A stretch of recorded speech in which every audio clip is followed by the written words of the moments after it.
आज पढ़ेंगे उच्च न्यायालय हाई कोर्ट। प्रस्तावना, ऐतिहासिक पृष्ठभूमि, न्यायाधीशों की नियुक्ति तथा सेवा शर्तें, अधिकार एवं शक्तियाँ, क्षेत्र अधिकार और निष्कर्ष। तो भारत में संघात्मक शासन व्यवस्था के प्रवर्तन के बावजूद एकीकृत न्यायपालिका की व्यवस्था प्रचलन में है। इसके अंतर्गत सभी न्यायिक इकाई एक दूसरे से संबद्ध या जुड़ी हुई हैं। इसके अंतर्गत सभी न्यायिक इकाई एक दूसरे से संबद्ध हैं या जुड़ी हुई हैं और इसके सर्वोच्च स्तर पर उच्चतम न्यायालय अवस्थित है। उच्च न्यायालय राज्य का सर्वोच्च न्यायपालिका है जो सर्वोच्च न्यायालय के अधीन तथा अधीनस्थ न्यायालय के ऊपर स्थित है। इसका प्रावधान भारतीय संविधान के भाग 6 अनुच्छेद 214 से 231 तक है। वर्तमान में भारत में कुल 24 उच्च न्यायालय हैं। इनमें से मध्य प्रदेश उच्च न्यायालय की स्थापना 1 नवंबर 1956 को हुई है। इसकी मुख्य पीठ जबलपुर और 2 खंडपीठ इंदौर तथा ग्वालियर है। ऐतिहासिक पृष्ठभूमि देखें। भारत में यूरोपीय पद्धति पर आधारित न्यायिक प्रणाली की शुरुआत ब्रिटिश ईस्ट इंडिया कंपनी के शासनकाल में हुई। रेगुलेटिंग एक्ट 1773 के तहत 1774 में कोलकाता में सर्वोच्च न्यायालय की स्थापना की गई। हाई कोर्ट एक्ट 1861 के तहत कोलकाता के सर्वोच्च न्यायालय को समाप्त कर दिया गया और 1862 में कोलकाता, बॉम्बे तथा मद्रास में 3 हाई कोर्ट स्थापित किए गए। वर्तमान में भारत में 25 उच्च न्यायालय हैं। 3 नए उच्च न्यायालय मार्च 2013 में स्थापित किए गए हैं जो मणिपुर, मेघालय तथा त्रिपुरा में अवस्थित हैं। 25वां उच्च न्यायालय 1 जनवरी 2019 को आंध्र प्रदेश के लिए अमरावती में स्थापित किया गया है। नियुक्ति तथा सेवा शर्तें। नेक्स्ट हेडिंग है नियुक्ति तथा सेवा शर्तें। अनुच्छेद 214 आर्टिकल 214 के अनुसार प्रत्येक राज्य के लिए एक उच्च न्यायालय होता है। एक उच्च न्यायालय को एक से अधिक राज्यों तथा संघ शासित क्षेत्रों का उच्च न्यायालय बनाया जा सकता है। उच्च न्यायालय में न्यायाधीशों की संख्या निश्चित नहीं की गई है। इसका निर्धारण राष्ट्रपति द्वारा किया जाता है। आर्टिकल 217 के अनुसार राष्ट्रपति द्वारा उच्च न्यायालय के न्यायाधीशों की नियुक्ति की जाती है। इसकी नियुक्तियों के लिए कॉलेजियम बोर्ड द्वारा सिफारिश की जाती है। आर्टिकल 217 के अनुसार उच्च न्यायालय का न्यायाधीश बनने के लिए निम्न योग्यताएं आवश्यक हैं, जैसे कि भारत का नागरिक होना, कम से कम 10 वर्ष तक किसी न्यायिक पद पर कार्य करना अथवा किसी उच्च न्यायालय या अन्य न्यायालय में लगातार कम से कम 10 वर्ष तक अधिवक्ता के रूप में कार्य करना। उच्च न्यायालय के न्यायाधीश का कार्यकाल संविधान में उल्लिखित नहीं है। उसकी अधिकतम आयु 62 वर्ष है। इसके पूर्व वह अपने त्यागपत्र राष्ट्रपति को देता है। इसे उसी रीति व उसी आधार पर हटाया जाता है जिस प्रकार सर्वोच्च न्यायालय के न्यायाधीश को हटाया जाता है, अर्थात साबित कदाचार अथवा असमर्थता के आधार पर संसद में पारित किए गए महाभियोग जैसे प्रस्ताव के तहत राष्ट्रपति द्वारा अनुच्छेद 217 के तहत हटाया जा सकता है। न्यायाधीशों को हटाने की प्रक्रिया सुप्रीम कोर्ट और हाई कोर्ट। न्यायाधीशों की जांच अधिनियम 1968 में उच्च न्यायालय के न्यायाधीशों को हटाने की प्रक्रिया की व्याख्या की गई है। पॉइंट 1, हटाने के प्रस्ताव में 100 सदस्यों लोकसभा अथवा 50 सदस्यों राज्यसभा के हस्ताक्षर कराकर अध्यक्ष सभापति को सौंपना होता है।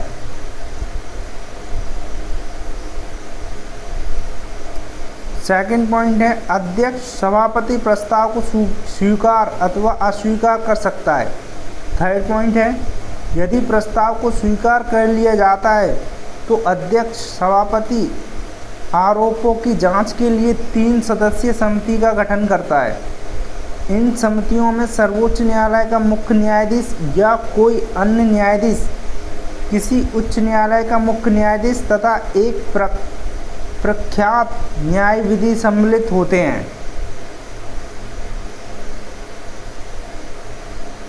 पॉइंट 5 है 4 यदि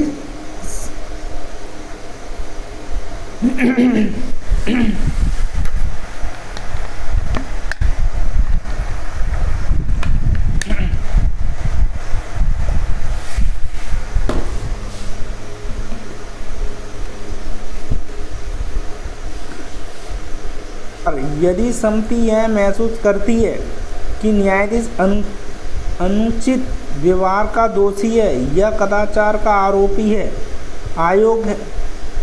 आयोग है तो यह प्रस्ताव सदन को विचार के लिए भेजा जाता है। पॉइंट 5 है सदन के दोनों सदनों द्वारा विशेष बहुमत से पारित हो जाने के बाद इसे राष्ट्रपति के पास भेजा जाता है और राष्ट्रपति के हस्ताक्षर के बाद न्यायाधीश को पद से हट जाना होता है। नोट उच्च न्यायालय के स्वतंत्रता संबंधी प्रावधान सर्वोच्च न्यायालय के समान है। उच्च न्यायालय के स्वतंत्रता संबंधी प्रावधान सर्वोच्च न्यायालय के समान है। उच्च न्यायालय के अधिकार एवं शक्तियां क्षेत्र अधिकार प्रारंभिक क्षेत्र अधिकार एक बार यहाँ दो सर्वोच्च न्यायालय की तरह उच्च न्यायालय की विस्तृत एवं प्रभावी शक्तियाँ होती हैं। वर्तमान में उच्च न्यायालय को निम्नलिखित न्यायिक शक्तियाँ प्राप्त हैं। क्षेत्र अधिकार प्रारंभिक क्षेत्र अधिकार, रिट क्षेत्र अधिकार, अपीलीय क्षेत्र अधिकार, अभिलेख क्षेत्र अधिकार, अभिलेख न्यायालय,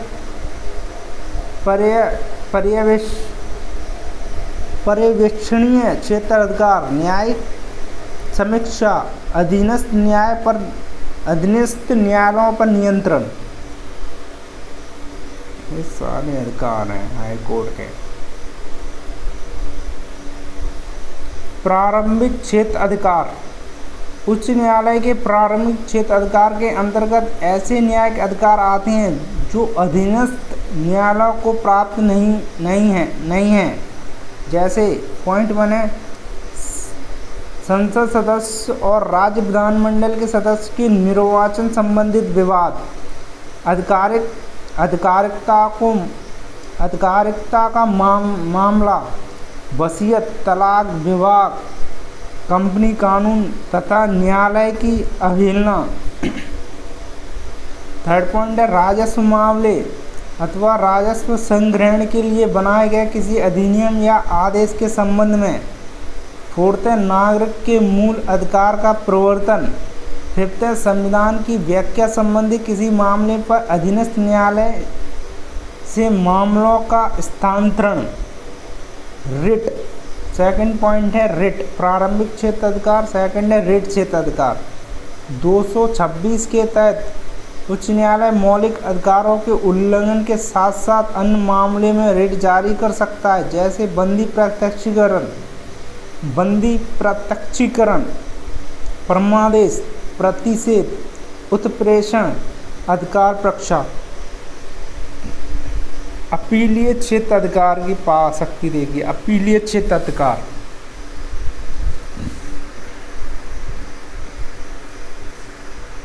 उच्च न्यायालय प्राथमिक अपीलीय न्यायालय है।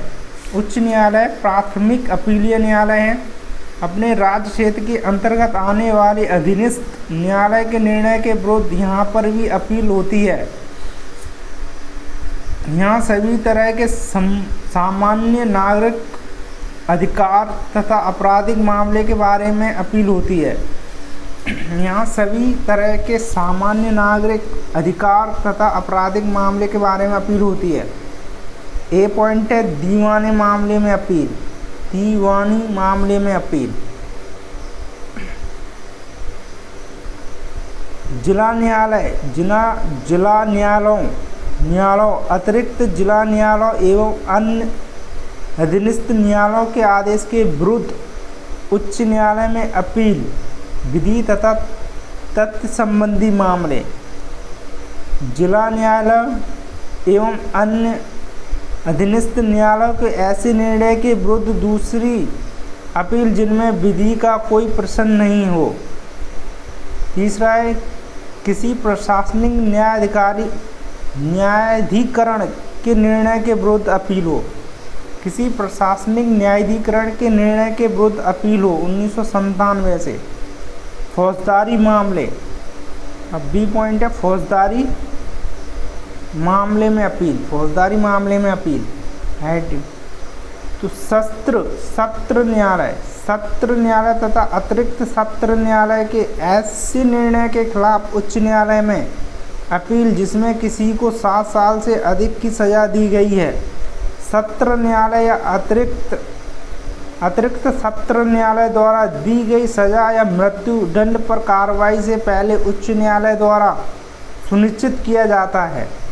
कुछ मामले में दंड प्रक्रिया सहित 1973 के लिए विशेष प्रावधान है जिसके तहत सहायक सत्र न्यायाधीश नगर दंडाधिकार तथा अन्य दंडाधिकार न्यायिक के निर्णय के विरुद्ध अपील उच्च न्यायालय में की जा सकती है। 4th पॉइंट में है न्यायिक समीक्षा संविधान के संरक्षण के रूप में। न्यायिक समीक्षा यदि कार्यपालिका द्वारा जारी किया गया कोई अध्यादेश तथा विधायिका द्वारा पारित किया गया कोई अधिनियम संविधान के किसी उपबंध का उल्लंघन करता है तो उच्च न्यायालय उसकी समीक्षा कर सकता है और उसे अर्थ शून्य घोषित कर सकता है। अनुच्छेद 13 तथा 226 न्यायालय को यह अधिकार संविधान के सर्वोच्चता को बनाए रखने के लिए दिया गया है। उसे अर्थ शून्य घोषित कर सकता है। अनुच्छेद 13 और 226 में न्यायालय को यह अधिकार संविधान की सर्वोच्चता को बनाए रखने के लिए दिया गया है। अभिलेख न्यायालय आर्टिकल 215 में है अभिलेख न्यायालय। अभिलेख न्यायालय के रूप में उच्च न्यायालय के पास 2 शक्तियां हैं।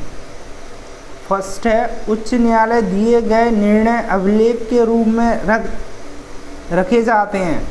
उच्च न्यायालय द्वारा दिए गए निर्णय अभिलेख के रूप में रखे जाते हैं। वह इन्हें प्रमाण साक्ष्य के तौर पर देखा जाता है। अधीनस्थ न्यायालय द्वारा कार्रवाई के समय इन पर सवाल नहीं उठाए जा सकते हैं। सेकंड पॉइंट है उच्च न्यायालय को न्यायालय की अवमानना पर दंड देने का अधिकार है, चाहे वो साधारण जेल हो, आर्थिक दंड हो अथवा दोनों हो। साधारण जेल हो, आर्थिक दंड हो अथवा दोनों हो। 1994 को SR बॉम्बे मामले, जस्टिस कर्डम अवमानना मामला, BCCI पर आरोप मामले इससे संबंधित मामले हैं। 6वां पॉइंट है पर्यवेक्षण क्षेत्र अधिकार। उच्च न्यायालय को यह अधिकार है कि वह अपने न्यायिक क्षेत्रों के सभी न्यायालय तथा सहायक न्यायालयों के क्रियाकलापों की देखरेख करें। सैन्य न्यायालय के अतिरिक्त है। अधीनस्थ न्यायालय पर नियंत्रण 235। अधीनस्थ न्यायालय पर नियंत्रण 235। उच्च न्यायालय को उनके नीचे अधीनस्थ न्यायालय पर नियंत्रण आर्टिकल 235। उच्च न्यायालयों को उनके नीचे कार्य करने वाली अधीनस्थ न्यायालय पर प्रशासनिक नियंत्रण का अधिकार है, जिसमें शामिल है जिला न्यायाधीशों की नियुक्ति, पदोन्नति, स्थानांतरण एवं शक्ति विशेष की राज्य न्यायिक सेवा में राज्यपाल को परामर्श दिया जाता है। फर्स्ट पॉइंट कह रहा है अधीनस्थ न्यायालय पर नियंत्रण। उच्च न्यायालय को उसके नीचे कार्य करने वाले अधीनस्थ न्यायालय पर प्रशासनिक नियंत्रण का अधिकार है, जिसमें शामिल है जिला न्यायाधीशों की नियुक्ति, पदोन्नति, स्थानांतरण एवं व्यक्ति विशेष की राज्य न्यायिक सेवा में राज्यपाल को परामर्श दिया जाता है। सेकंड पॉइंट है वह राज्य की न्यायिक सेवा जिला न्यायाधीशों के अलावा के सदस्य की नियुक्तियां, अनुशासन, स्थानांतरण, पदोन्नति तथा अवकाश आदि मामले को भी देखता है। थर्ड पॉइंट है वह अधीनस्थ न्यायालय में लंबित किसी मामले को वापस ले सकता है यदि उसमें महत्वपूर्ण कानूनी प्रश्न शामिल हो और संविधान की व्याख्या की आवश्यकता हो। फोर्थ में इसके कानून को उन सभी अधीनस्थ न्यायालय को मानने की बाध्यता होती है जो इसके न्यायिक क्षेत्र में आता है। उपरोक्त विवरण से स्पष्ट होता है कि उच्च न्यायालय राज्य शासन के अंतर्गत राज्य की विधायिका तथा कार्यपालिका के कार्य को विधि सम्मत एवं संविधान सम्मत बनाए रखने में महत्वपूर्ण भूमिका निभाता है। समय समय पर उच्च न्यायालय द्वारा अनेक ऐसे निर्णय दिए गए हैं जो दूरगामी महत्व के हैं और उनके द्वारा राज्य स्तर पर भ्रष्टाचार को नियंत्रित करने में मदद मिली है, जैसे मध्य प्रदेश उच्च न्यायालय का व्यापम घोटाले संबंधित निर्णय, इलाहाबाद उच्च न्यायालय का बाबरी मस्जिद संबंधी निर्णय, मध्य प्रदेश उच्च न्यायालय का ड्रग ट्रायल संबंधी निर्णय आदि।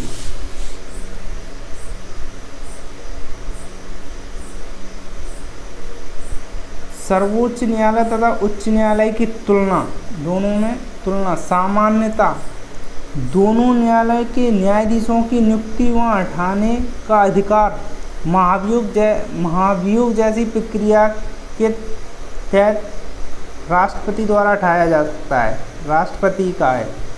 सेकंड पॉइंट है दोनों के न्यायाधीशों के पद पर रहते हुए अलापकारी परिवर्तन नहीं किया जा सकता है। दोनों न्यायाधीशों के मौलिक अधिकार के उल्लंघन में रिट जारी करने का अधिकार है। दोनों को संविधान के उल्लंघन के मामले में न्यायिक समीक्षा का अधिकार है। दोनों को अपने अधीनस्थ न्यायालय के विरुद्ध अपील सुनने का अधिकार है। दोनों को अपने अधीनस्थ न्यायालय का पर्यवेक्षण तथा नियंत्रण का अधिकार है। सातवां, दोनों को अपनी अवमानना पर दंड देने का अधिकार है, सुप्रीम कोर्ट और हाई कोर्ट को। असामान्यताएं देखें, ये तो सामान्यताएं थी, इसमें असामान्यताएं। सर्वोच्च न्यायालय, उच्च न्यायालय, ये सुप्रीम कोर्ट है, ये हाई कोर्ट है। रिट संबंधी अधिकार, सर्वोच्च न्यायालय यह अनुच्छेद 32 के तहत सिर्फ मौलिक अधिकार के उल्लंघन के मामले में 5 रिट जारी कर सकता है। बंदी, प्रत्यक्षीकरण, परमादेश, प्रतिषेध, उत्प्रेषण, अधिकार परीक्षा। सर्वोच्च उच्च न्यायालय, हाई कोर्ट यह अनुच्छेद 226 के तहत मौलिक अधिकार के साथ साथ अन्य मामले में भी रिट जारी कर सकता है। सेकंड पॉइंट है न्यायिक पुनर्वालोकन का अधिकार। सर्वोच्च न्यायालय इसे अपने द्वारा दिए गए निर्णय पर पुनर्विचार का अधिकार है, लेकिन हाई कोर्ट को यह अधिकार नहीं है। तीसरा पॉइंट है परामर्शीय अधिकार। परामर्शीय अधिकार राष्ट्रपति द्वारा किसी मामले में परामर्श मांगने पर परामर्श देने का अधिकार है 143 में। किसको? सुप्रीम कोर्ट को। इसमें यह अधिकार नहीं है, हाई कोर्ट में यह अधिकार नहीं है। उच्च न्यायालय में परामर्शीय अधिकार होता है राष्ट्रपति द्वारा किसी मामले में परामर्श मांगने पर परामर्श देने का अधिकार है 143। 4 पॉइंट है न्यायिक समीक्षा संबंधी अधिकार। इसका अधिकार अंतिम है। सर्वोच्च न्यायालय जो है, सुप्रीम कोर्ट है, इसका अधिकार अंतिम है। इसका यह अधिकार अंतिम नहीं है हाई कोर्ट का, क्योंकि इसके द्वारा दिए गए निर्णय के विरुद्ध सर्वोच्च न्यायालय में अपील हो सकती है। 5वां पॉइंट है अंतरण संबंधी अधिकार। सर्वोच्च न्यायालय किसी मामले को एक हाई कोर्ट से दूसरे हाई कोर्ट में भेज सकता है।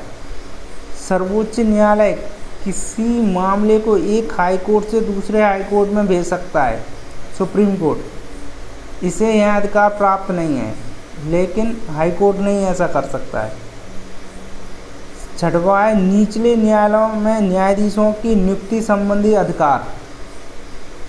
उच्च न्यायालयों में न्यायाधीशों की नियुक्ति तथा स्थानांतरण राष्ट्रपति द्वारा कॉलेजियम प्रणाली के परामर्श से किया जाता है। इस बोर्ड का अध्यक्ष सुप्रीम कोर्ट का मुख्य न्यायाधीश होता है।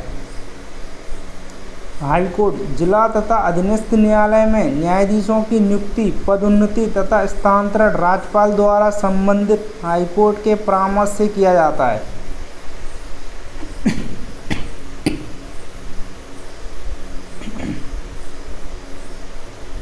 पॉइंट नंबर 7 अंतिम निर्णय का अधिकार। सर्वोच्च न्यायालय एक अंतिम न्यायालय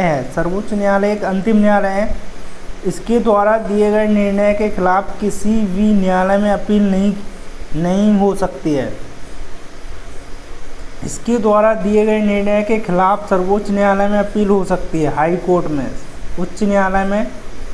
उच्च न्यायालय जो कह रहा है कि इसके द्वारा दिए गए निर्णय के खिलाफ सर्वोच्च न्यायालय में अपील हो सकती है। 8वां पॉइंट है निर्वाचन संबंधी विवाद का विवरण। इसे राष्ट्रपति तथा उपराष्ट्रपति के निर्वाचन संबंधी विवादों की सुनवाई का अधिकार है, सुप्रीम कोर्ट को। इसे संसद तथा विधायक के निर्वाचन संबंधी विवादों की सुनवाई का अधिकार है, हाई कोर्ट को। उच्च न्यायालय को संसद तथा विधायक के निर्वाचन संबंधी विवादों की सुनवाई का अधिकार है। पॉइंट 9 केंद्र, राज्य तथा विभिन्न राज्यों के विवाद निवारण। इन विवादों के विरुद्ध सुनवाई का अधिकार सिर्फ सर्वोच्च न्यायालय को है। केंद्र, राज्य तथा विभिन्न राज्यों के विवाद निवारण में इन विवादों के विरुद्ध सुनवाई का अधिकार सिर्फ सर्वोच्च न्यायालय को है। इसे यह अधिकार प्राप्त नहीं है। 10th है जांच का अधिकार। 145 के तहत इसे यूपीएससी, राज्य लोक सेवा आयोग, राष्ट्रपति एवं राज्य मानव अधिकार आयोग के अध्यक्ष एवं सदस्यों के कदाचार एवं असमर्थताओं के मामले की जांच का अधिकार है। इसे यह अधिकार प्राप्त नहीं है, हाई कोर्ट। उच्च न्यायालय को यह अधिकार प्राप्त नहीं है, इसे यह अधिकार प्राप्त नहीं है। जांच का अधिकार वो सुप्रीम कोर्ट को ही प्राप्त है। आर्टिकल 145 के तहत यूपीएससी, राज्य लोक सेवा आयोग के राष्ट्रीय एवं राज्य मानव अधिकार आयोग के अध्यक्ष एवं सदस्यों के कदाचार एवं असमर्थता के मामले की जांच का अधिकार सुप्रीम कोर्ट को है, सर्वोच्च न्यायालय को। पर हाई कोर्ट को इस तरह का अधिकार प्राप्त नहीं है।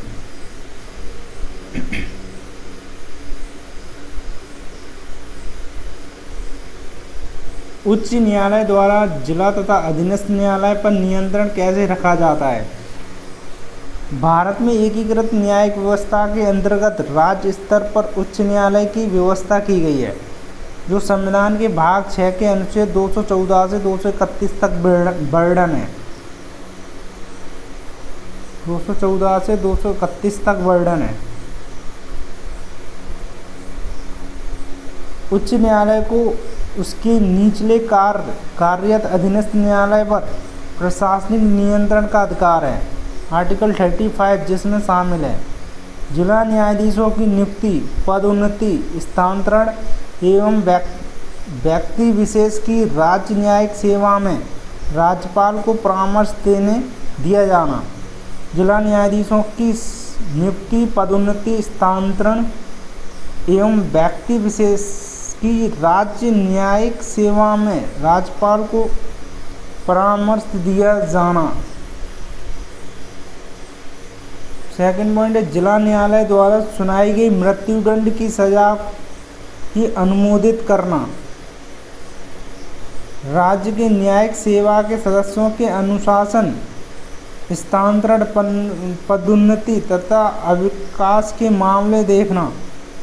अधीनस्थ न्यायालय में लंबित मामले को वापस ले सकता है। अधीनस्थ न्यायालय में लंबित मामले को वापस ले सकता है। नेक्स्ट है इसके कानून को उन सभी अधीनस्थ न्यायालय को मानने की बाध्यता होती है जो इसके न्यायिक क्षेत्र में है। कहा जा सकता है कि उच्च न्यायालय का यह नियंत्रण अधीनस्थ न्यायालय की कार्यप्रणाली को अधिक पारदर्शी व स्पष्ट बनाता है। सर्वोच्च न्यायालय की सुनवाई की लाइव स्ट्रीम। सर्वोच्च न्यायालय की ई समिति अध्यक्ष न्यायमूर्ति D.Y. चंद्रचूड़ ने अदालत की कार्रवाई की लाइव स्ट्रीम तथा रिकॉर्डिंग के लिए आदेश नियमों का मसौदा जारी किया है। सर्वोच्च न्यायालय की ई समिति अध्यक्ष न्यायमूर्ति D.Y. चंद्रचूड़ ने अदालत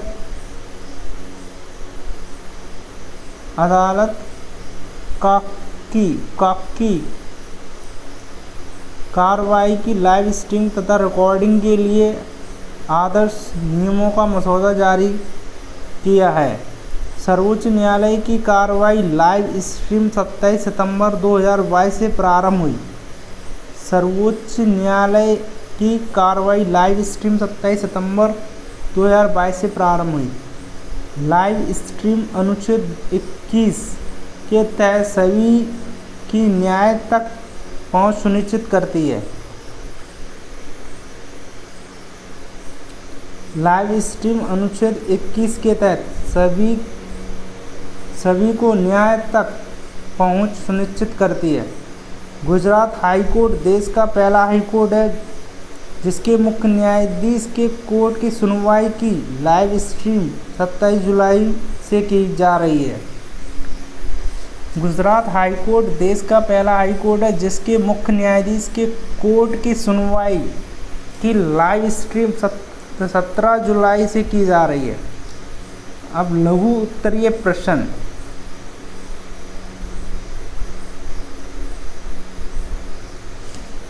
लघु उत्तरीय प्रश्न। उच्च न्यायालय एक अभिलेख न्यायालय, स्पष्ट कीजिए। भारतीय संविधान के भाग 6 के अनुच्छेद 214 से 231 तक उच्च न्यायालय का प्रावधान है। वर्तमान में भारत में कुल 25 उच्च न्यायालय हैं। उच्च न्यायालय के पास अभिलेख न्यायालय के रूप में 2 शक्तियां हैं। उच्च न्यायालय द्वारा दिए गए निर्णय अभिलेख के रूप में रखे जाते हैं। इन्हें प्रमाण साक्ष्य के रूप में रखे जाते हैं। अधीनस्थ न्यायालय द्वारा कार्रवाई के समय इन पर सवाल नहीं उठाए जा सकते। उच्च न्यायालय का न्यायालय की अवमानना पर दंड देने का अधिकार है, चाहे वह साधारण जेल हो, आर्थिक दंड हो या दोनों हों।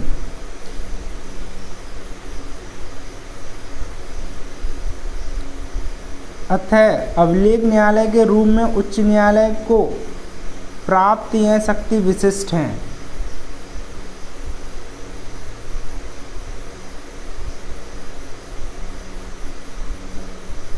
फिनिश हो गया तो हाई कोर्ट।